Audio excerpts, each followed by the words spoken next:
a nossa casa de oração, a Fraternidade Espírita Bezerra de Menezes. Que Jesus esteja com todos nós, nos ajudando, nos auxiliando em mais essa noite. Que todos nós, encarnados e desencarnados, possamos receber a assistência necessária nessa noite. Hoje temos aqui conosco, que irá nos trazer a mensagem, o meu bem, o meu querido, Walter Nunes, tem como tema Segundo o Advento do Cristo.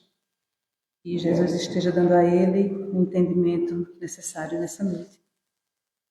Antes eu vou ler uma mensagem que se encontra no livro Fonte Viva, capítulo 39. Tem como tema fé inoperante. Assim também a fé, se não tiver as obras, é morta em si mesma. Esse versículo se encontra em Tiago, capítulo 2, versículo 17. A fé inoperante é um problema credor da melhor atenção em todos os tempos, a fim de que os discípulos do Evangelho compreendam com clareza que o ideal mais nobre, sem trabalho, que o materialize em benefício de todos, será sempre uma soberba passagem improdutiva. Que diremos de um motor precioso, do qual ninguém se utiliza? De uma fonte que não se movimenta para fertilizar o campo? De uma luz que não se irradia? Confiaremos com segurança em determinada semente. Todavia, se não a plantamos, em que produzirá? Nossa expectativa, senão em simples inutilidades. Sustentaremos absoluta esperança nas obras, que a tora de madeira nos fornecerá. Mas se não nos dispormos a usar o serrote, a plena, a certa matéria-prima repousará indefinitivamente a caminho da desintegração. A crença religiosa é o meio, o apóstolo é o fim. A celeste confiança ilumina a inteligência, para que a ação benéfica se estenda, provisando por toda parte bênçãos de paz e alegria, agradecimento e sublimação. E quem pode receber uma gota de revelação espiritual no ímã do ser, mostrando o amadurecimento precioso para a vida superior. Procure de imediato o posto de serviço que lhes compete em favor do progresso comum. A fé, a essência, é aquele embrião de mostarda, que ensinamento de Jesus, que em pleno crescimento pela elevação por meio do trabalho incessante, se converte no reino divino, onde a alma do crente passa a viver. Guarda, pois, o êxtase religioso no coração, sem qualquer atividade nas obras de desenvolvimento da sabedoria e do amor, substanciados no serviço da caridade e da educação. Será conservar na terra viva do sentimento um ídolo morto, sepultado entre as flores inúteis das promessas brilhantes. Que Jesus nos abençoe. E para iniciarmos, vou chamar nossa irmã Vânia para vir fazer a prece inicial.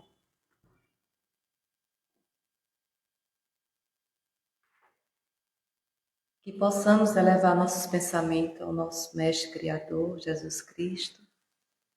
Senhor, espiritualidade amiga que está aqui hoje presente, nos abençoe, nos proteja, com essa semana que se inicia, com essas festas também que está iniciando, que o Senhor possa tomar a frente para que mal nenhum venha acontecer, que o Senhor nos guarde e nos livre de todo o mal. Que assim seja.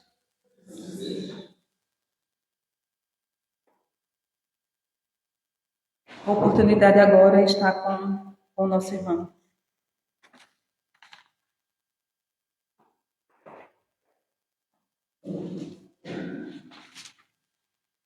Boa noite a todos.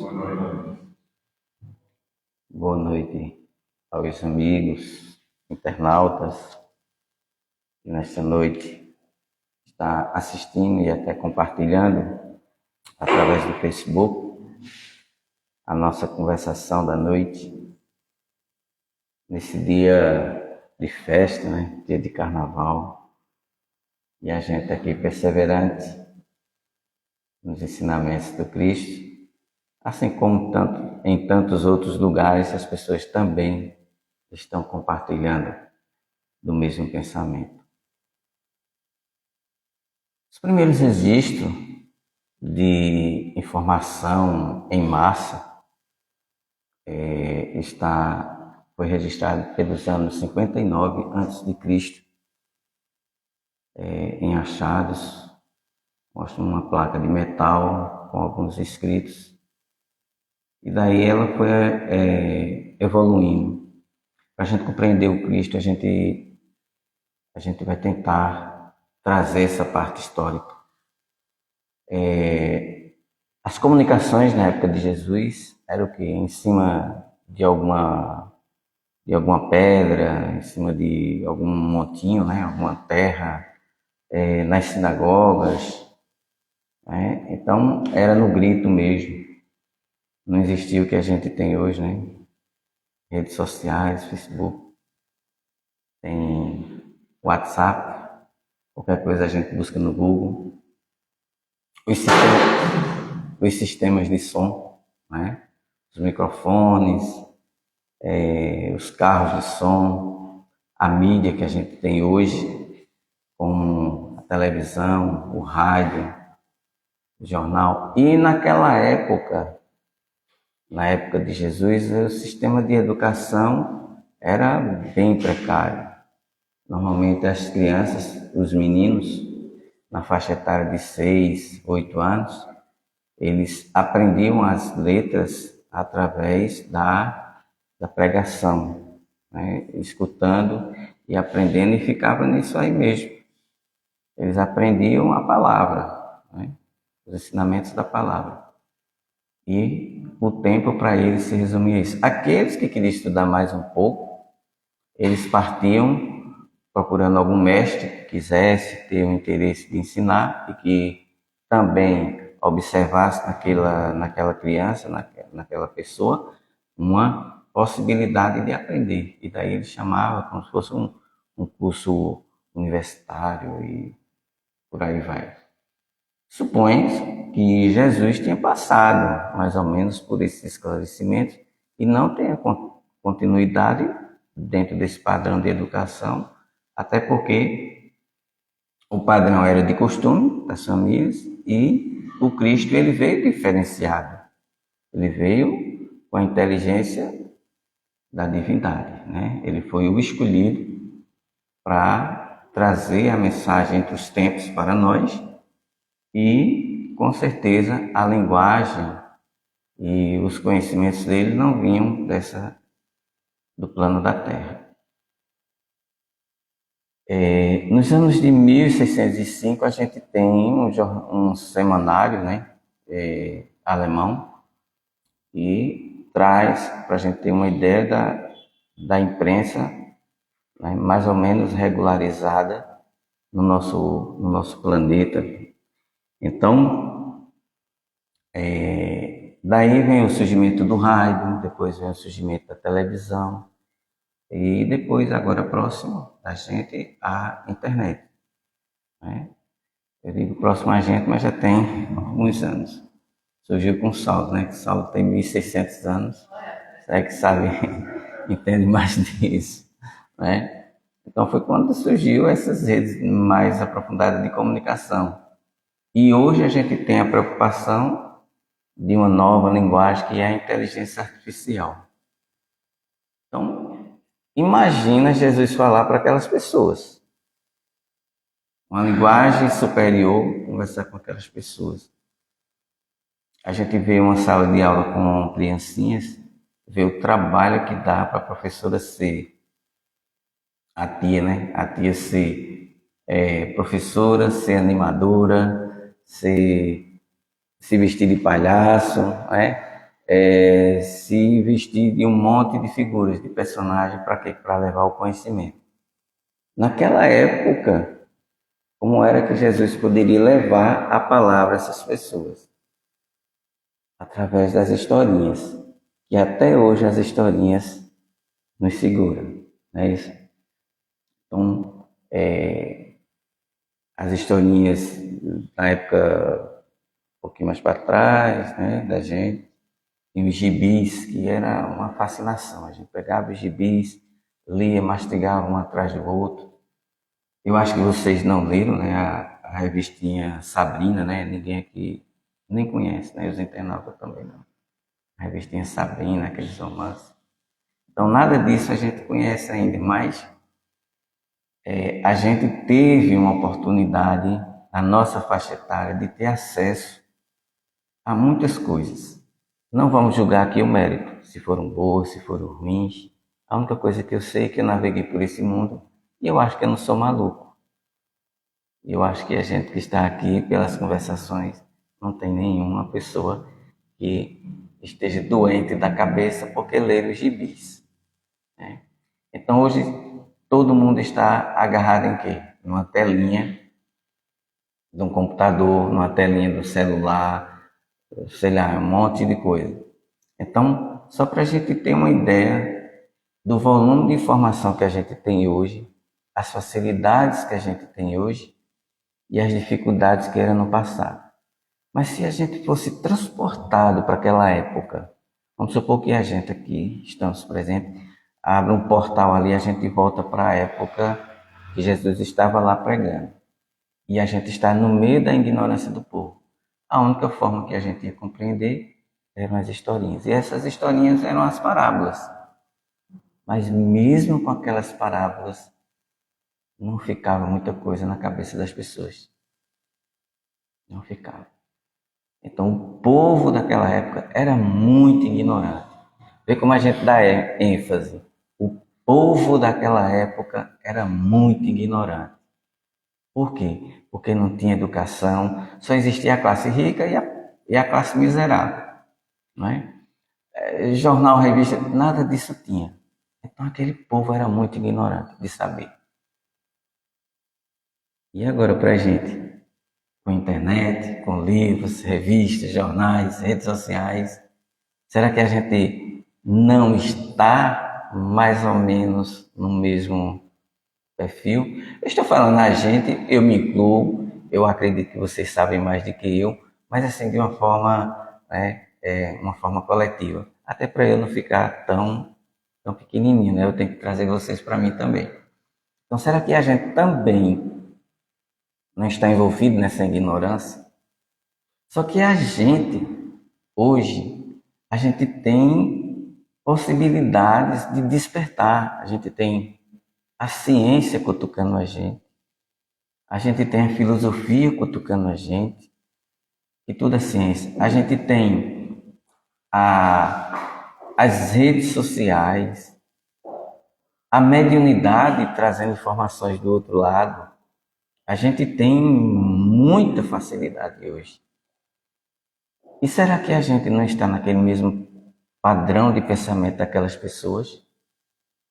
Então a doutrina dos Espíritos, ela vem, e o mais interessante é isso, é nos ajudar a despertar, a não perceber que a ideia daquelas pessoas, com a ideia da gente aqui, a gente não fazer aquela distinção.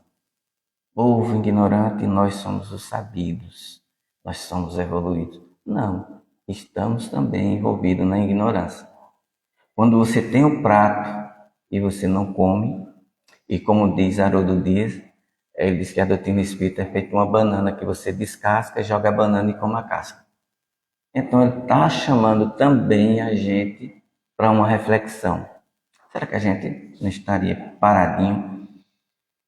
E eu peguei alguns trechos aqui do Evangelho que mostra que no próprio Evangelho era citada essa ignorância. Em Lucas 23, 34, Jesus diz: Pai, perdoa-lhes, que eles não sabem o que fazem. Veja, ele foi exemplo de bondade, de superioridade, de tudo naquela época, mas as pessoas não entenderam. Não entenderam. Então, veja a sapiência e a percepção. Eles não sabem o que estão fazendo. Qual foi o mal que eu fiz? Estou falando na minha linguagem. Qual foi o mal que eu fiz? E essas pessoas não entendem. Né? Então, lá em Lucas também 19, 42, 44, Jesus chora sobre Israel, pois eles reconhecem o tempo da sua visitação, ou seja, o tempo que Jesus está chegando ali, para dar uma mudada naquela história, uma mudada naquele cenário, naquele povo. Em João, não vou cansar vocês não, viu? Mas tem muitas citações aqui. Tem umas 500, mas eu só peguei 5. Em João 3, 4, é aquela famosa frase de Nicodemos: Mas Senhor, como é que o homem velho vai voltar para a barriga de sua mãe, vai voltar para o ventre? Veja, Jesus falando que é preciso a gente nascer de novo.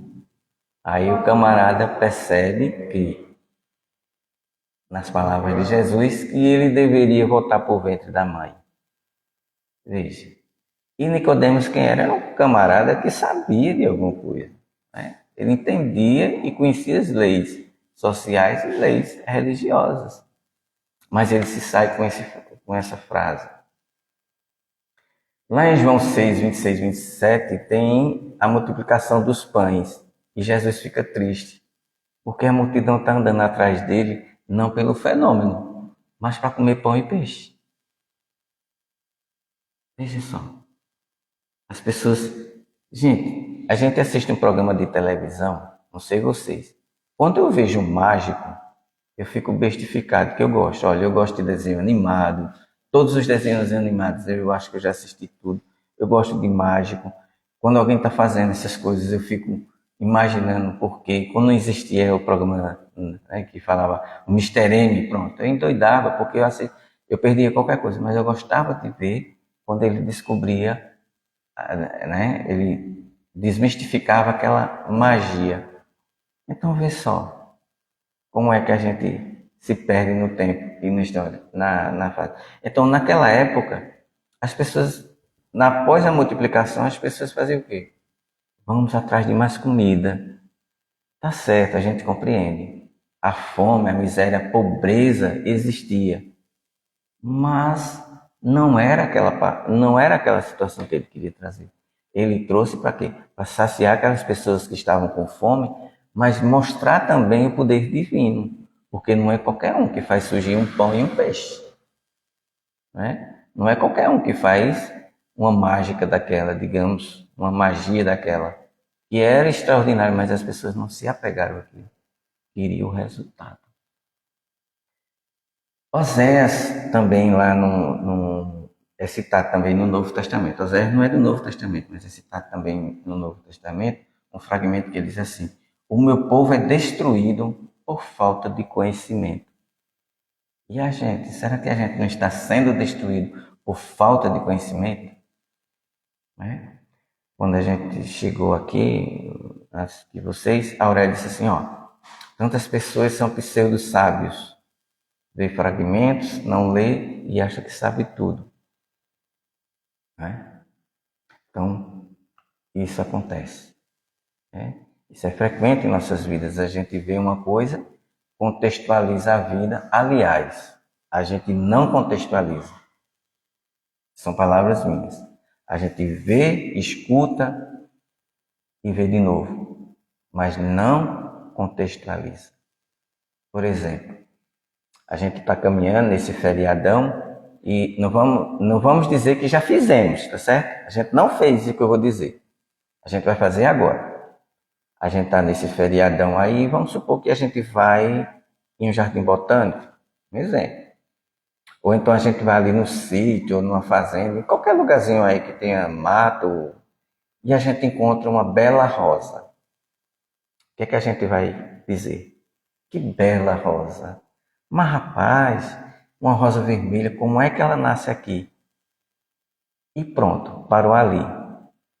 Como é que a gente contextualizava? Rapaz, que rosa tão bela. Só pode ter sido a mão de Deus. Mas por que ela nasceu aqui?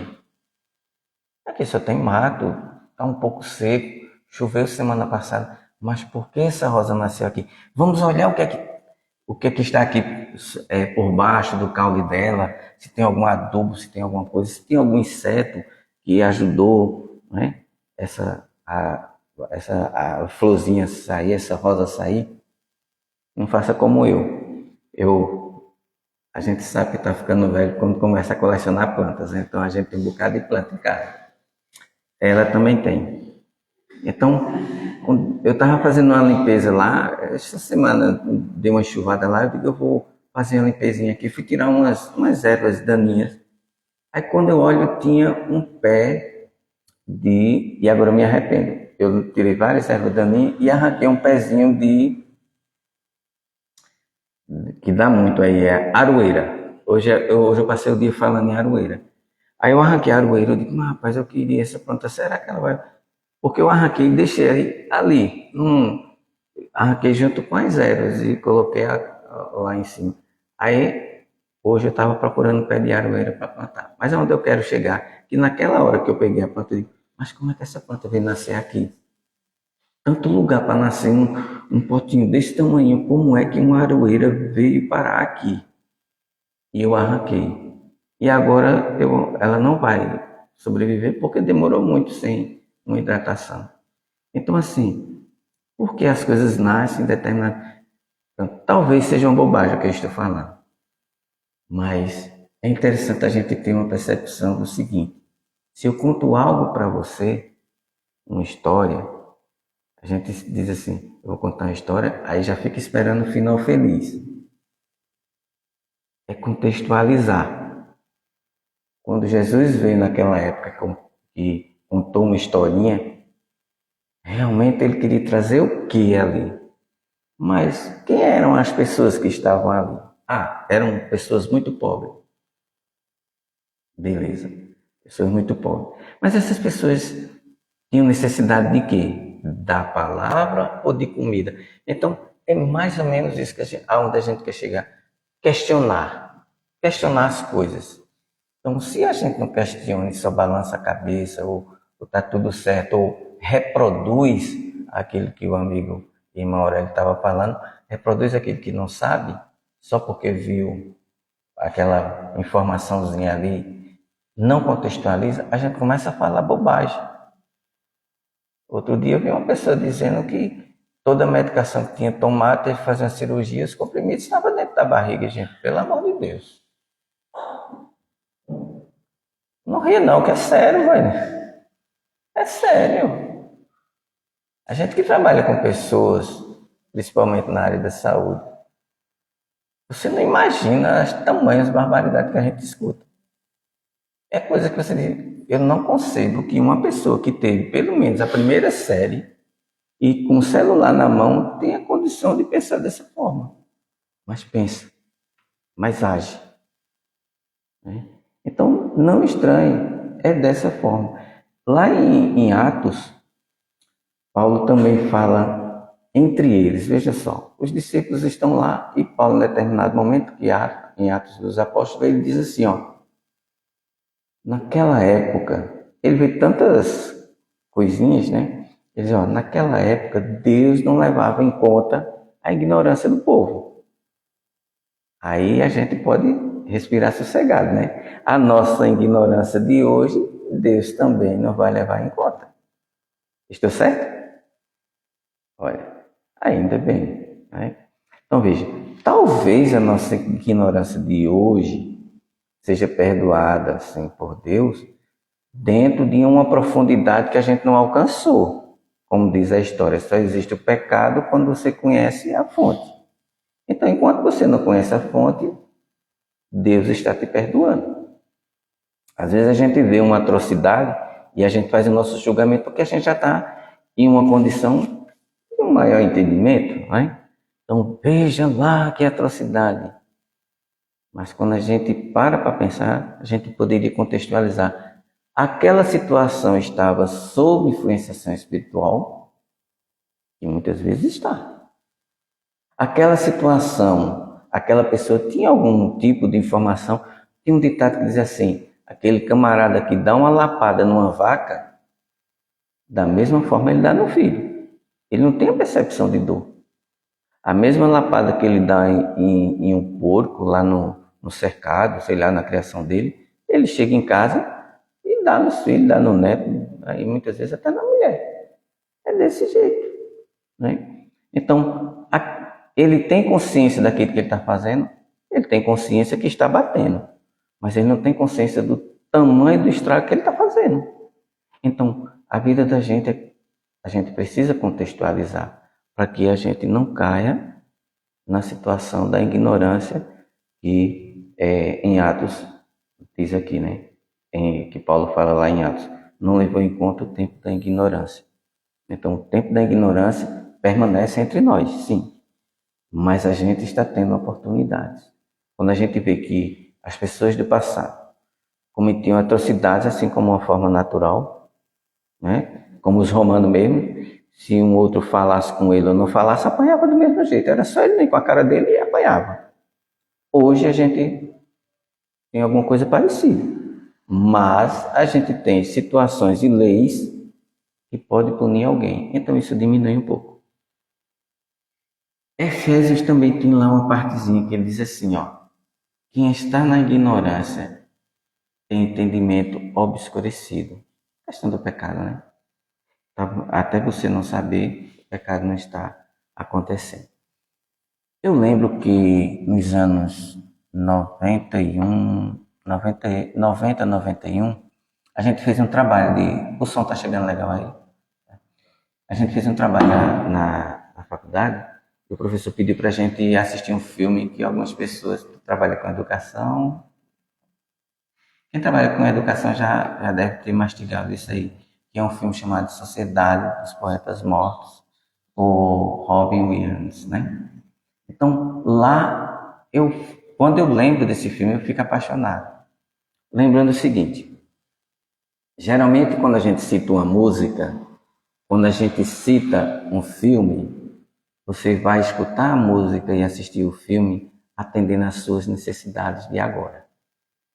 Então, se você for assistir esse filme dentro de uma perspectiva de interesse seu, talvez você não goste. Se você for assistir o filme dentro da perspectiva de que, quando a gente fez os trabalhos, que é você subir sobre como o aluno, ele pediu para os alunos subir sobre uma mesa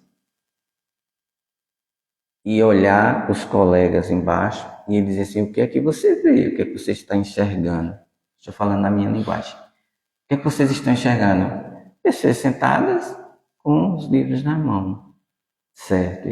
O que é que vocês estão vendo? Veja, é feito Paulo lá atrás, né? Pedro.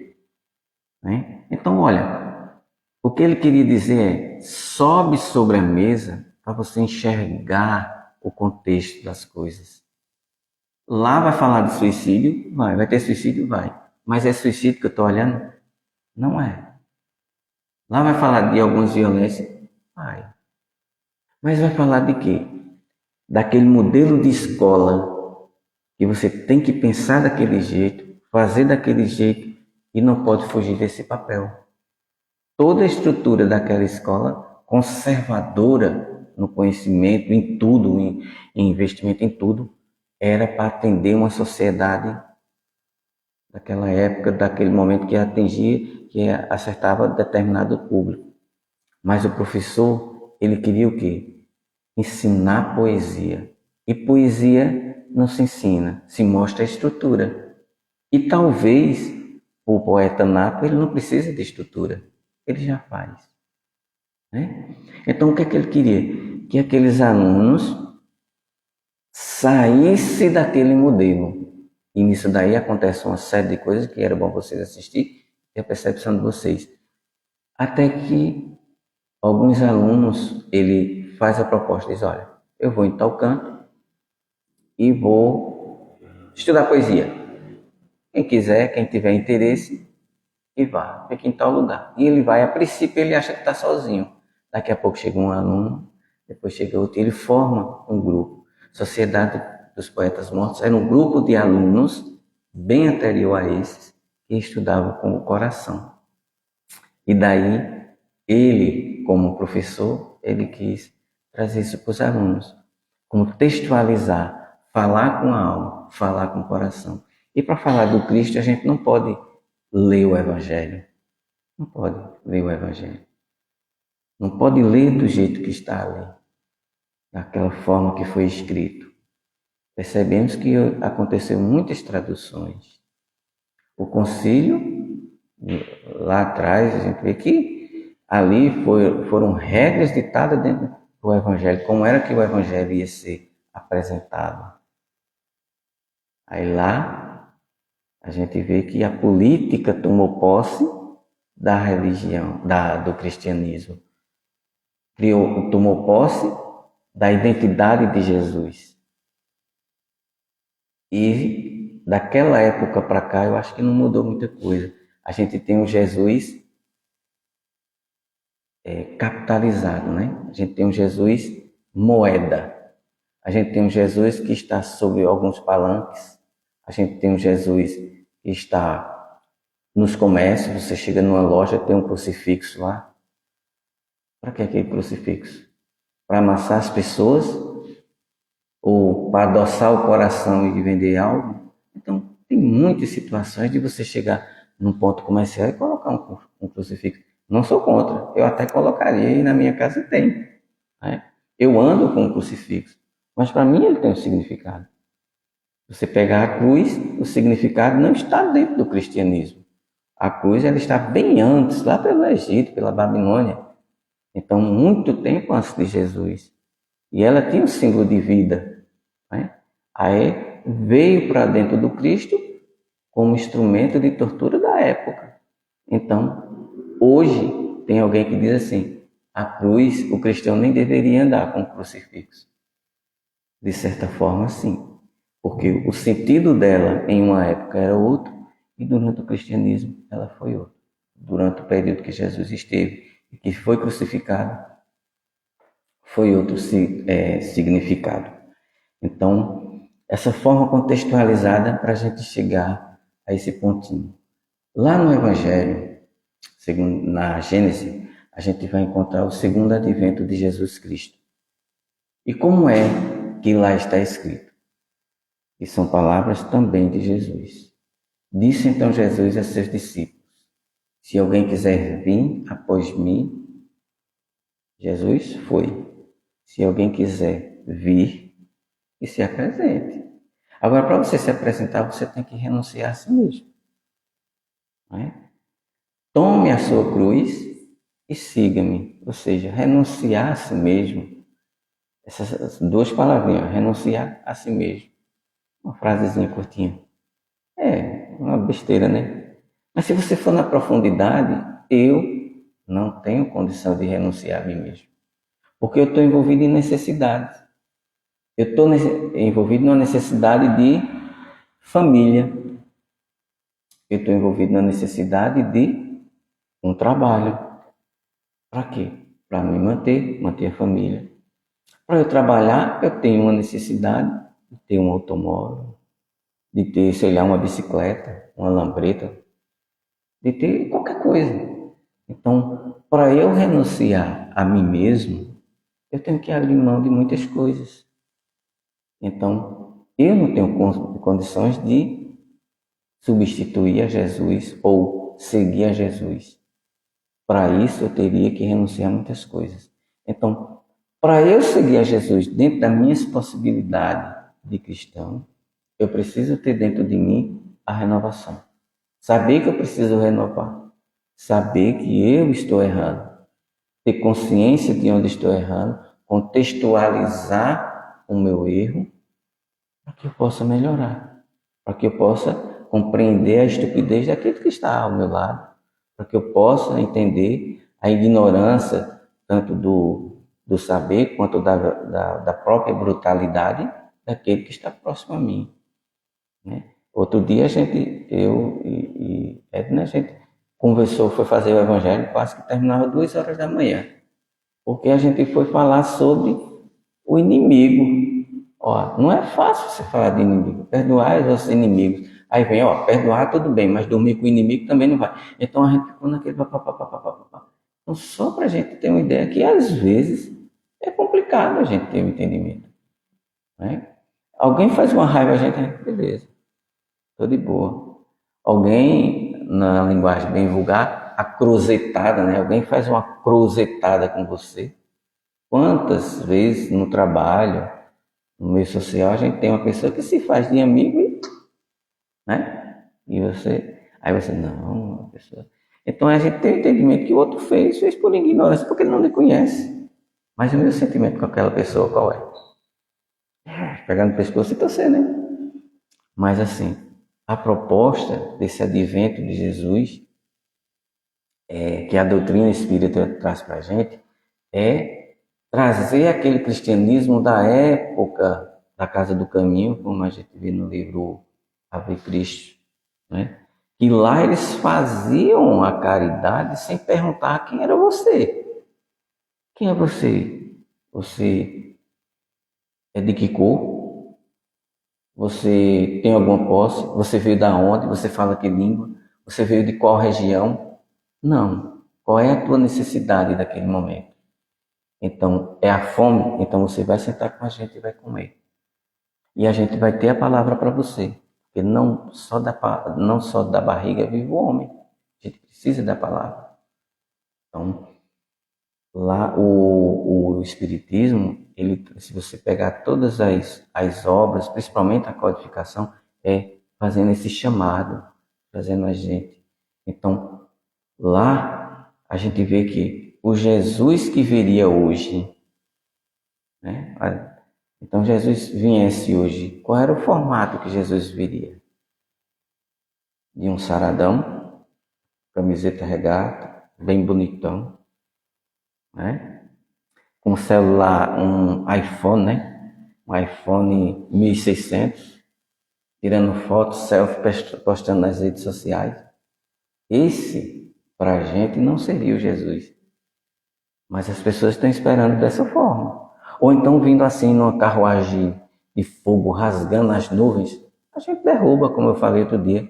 Se vier uma carruagem de fogo aqui, a primeira coisa que só é um míssil brasileiro que soltaram essa semana aí, testando. Vamos derrubar a carruagem com Jesus dentro. Ah, é um Jesus rico que vem sei lá, num jatinho.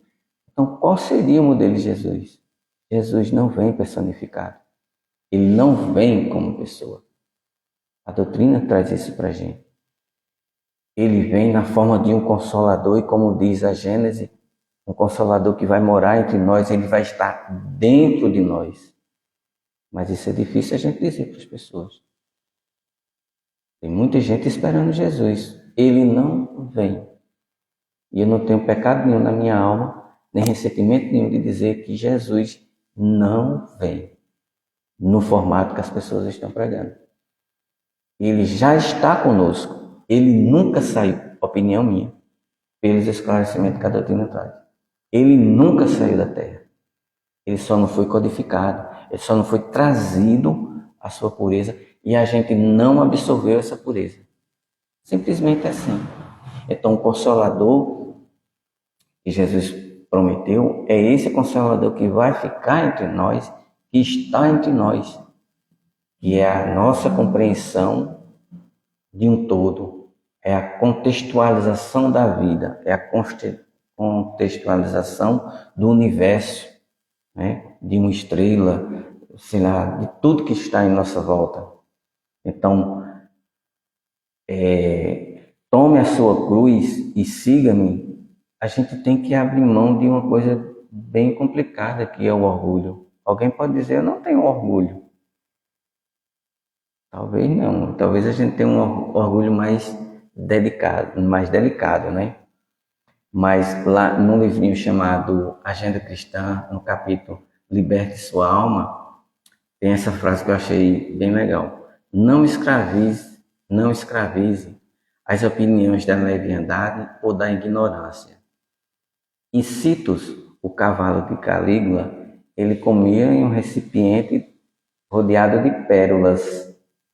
Mas mesmo assim ele não deixava de ser cavalo. Então isso é um fragmento bem reflexivo, pelo menos para mim ele é bem reflexivo.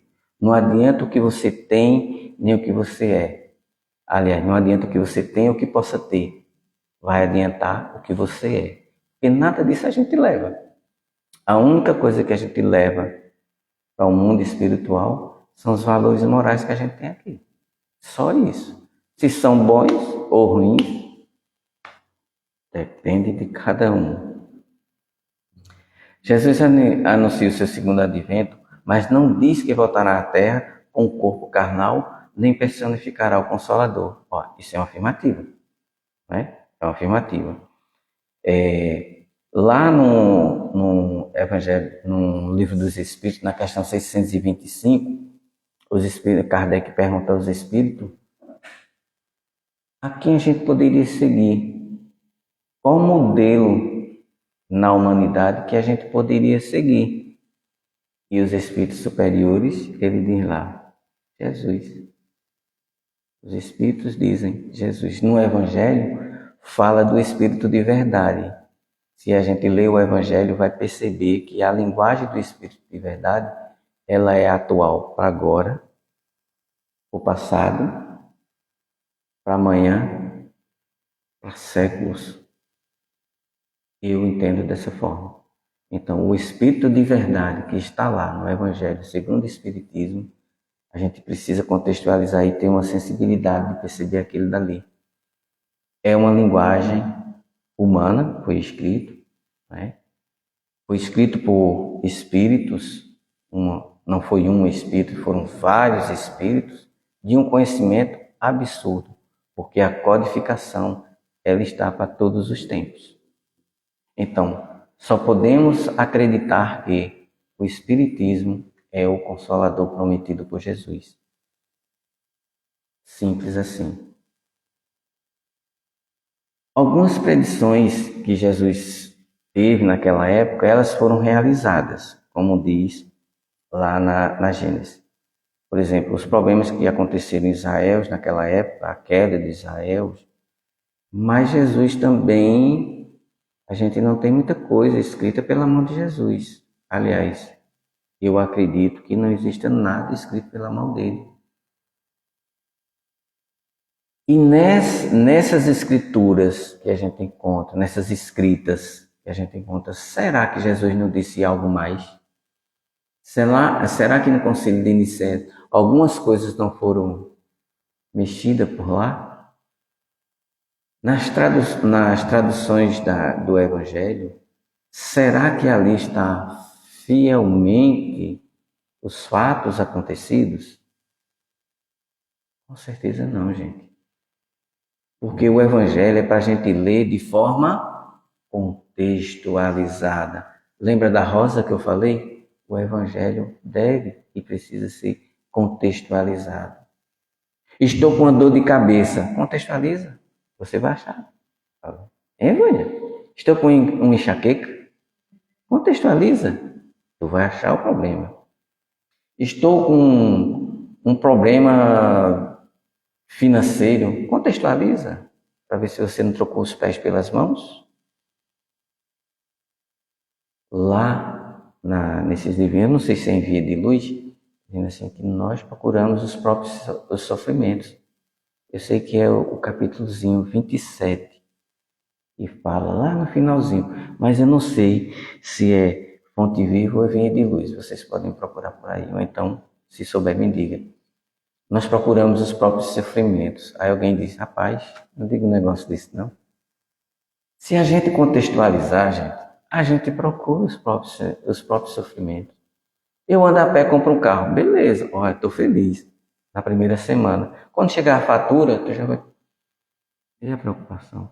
Você vai dizer que tem uma casa, mas todo ano você paga IPTU, ou seja, você não tem a casa. Você compra um pão, você paga um monte de imposto, então o pão você vai aproveitar porque você come ali na hora. Mas se você for juntar o pão, não dá certo. Né? Então, será que a gente tem realmente as coisas? Será que eu tenho realmente um automóvel? Todo ano eu pago um seguro e eu pago alguns impostos e ainda pago outro seguro. Será que eu tenho realmente um veículo? Né? Então, assim, a gente contextualizar tantas as questões financeiras, as questões familiares, os relacionamentos, o trabalho e a religião, por que não? Por que a gente não contextualiza os ensinamentos do Evangelho e a figura do Cristo? Vamos contextualizar Jesus. Quem era? Eu li um livro de Augusto Cury que é Análise da Inteligência do Cristo. Análise da Inteligência do Cristo.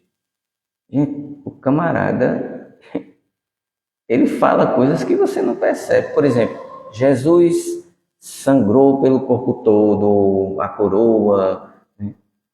Mas por que Jesus sangrou tanto? Ele levou chicotada nas costas e a pele dele saía sangue. Por quê? Né? Então, assim, a gente contextualizar os fatos e as coisas, tudo isso é importante para a gente.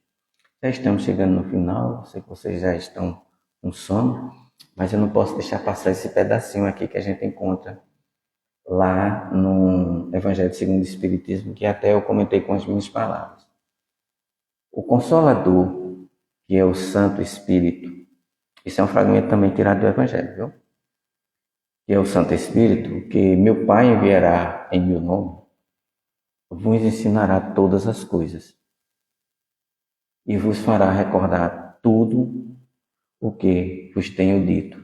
Ou seja, a doutrina dos Espíritos, o Espiritismo, ele mexe com a gente nessas lembranças. Está o tempo todo falando desse compromisso da gente com Deus.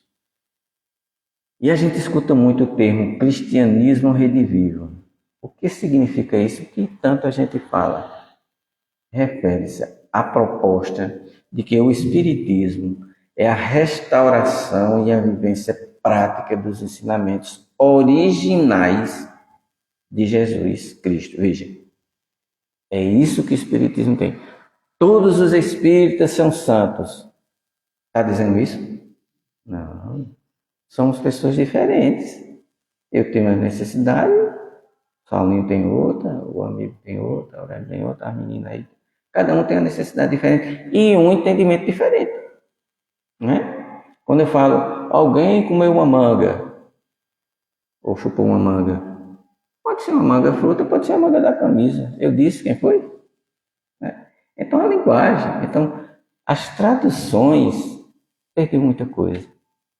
Né? E quando a gente vê lá naquela época, onde aconteceu toda aquela questão política de Constantino, foi justamente por ali que a essência de Jesus começou realmente a perder-se, a se perder. Foi justamente ali. Porque cada um que tiver... Aconteceu o quê? Políticas sérias. Jesus, o Filho de Deus, beleza. Mas não só foi tratado disso. Né? Os governantes começaram a usufruir disso para envolver massas. Né?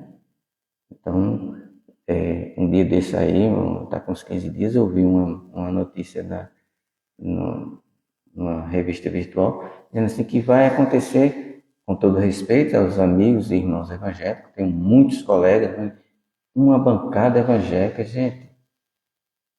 A gente precisa de uma bancada de povo. A gente precisa de uma bancada de pessoas honestas. A gente precisa de uma bancada de pessoas que estejam trabalhando. Você já imaginou se essas pessoas que representam a gente estivessem lá realmente fazendo esse trabalho de fiscalização, de criação de lei e mudanças para as pessoas? Eu vou dar um exemplo até engraçado. Você já percebeu que desde a época que a gente se conhece como gente, o vaso sanitário tem o mesmo formato? A maioria você compra, ele não cumpre o papel básico dele. Ele não cumpre o papel básico dele. E ninguém tomou a iniciativa de dizer, ó, vamos modificar isso. Que forma seria? Sei lá, gente. A forma do capacete. sei lá, qualquer coisa.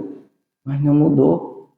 A gente continua comprando as mesmas coisas, reformando as casas, fazendo aquela mansão linda, com coisas que ainda continuam precisando ser melhoradas, né?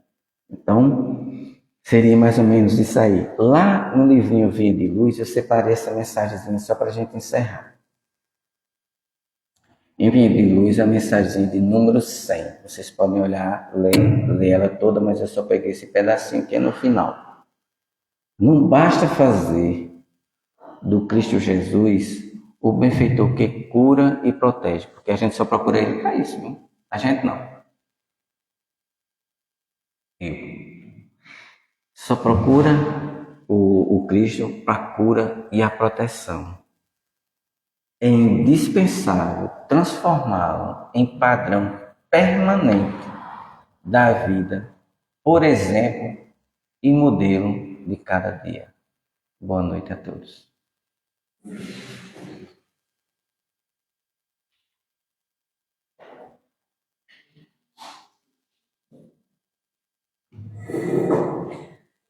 Gratidão, né, ao Mestre Jesus, à espiritualidade amiga e benfeitora, que se encontra aqui conosco, por mais essa oportunidade de estarmos aqui, de ouvirmos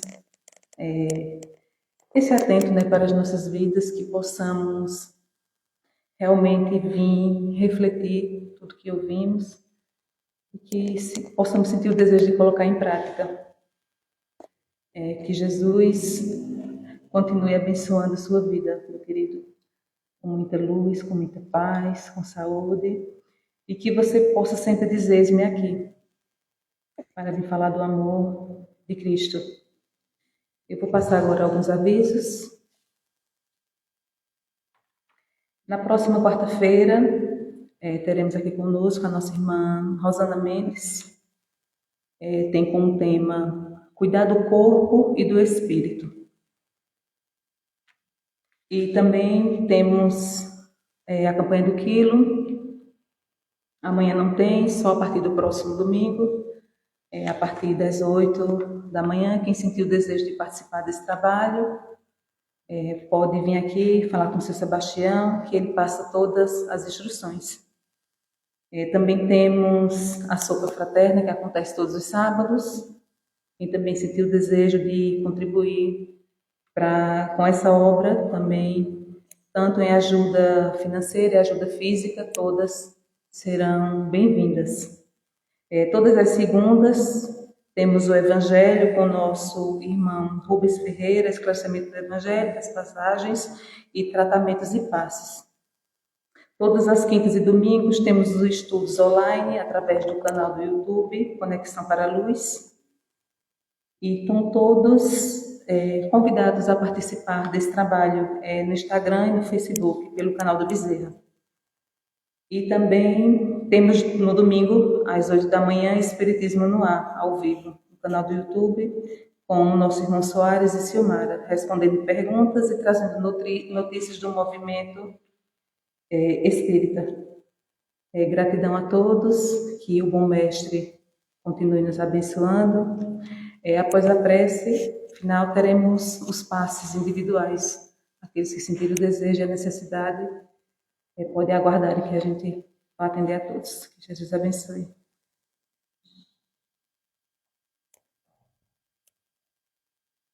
Pai amado, Pai querido, obrigado por essa noite. Que a gente saia melhor do que chegamos. E o Senhor sempre dê esse entendimento ao nosso amigo Paulo. Traga sempre a palavra do Senhor, sempre está aqui, implantando no coração dele, para que possa também implantar no coração de cada um de nós. Cuide dele, de sua família. E também que ele possa, Senhor Jesus Cristo, o Senhor possa cuidar da gente, que a gente possa sair daqui renovado, limpo e sereno da tua palavra, da tua bondade, teus esclarecimentos, que possamos voltar para nossa casa, meu Pai, com um coração cheio de gratidão de amor que o Senhor hoje trouxe aqui para essa casa. Então, que a gente possamos sair daqui embebido da Tua presença, do Teu amor e da Tua caridade. E voltando para casa, Senhor, cheio da Tua luz. Nos livre, nos guarde de todo o mal. Que assim seja.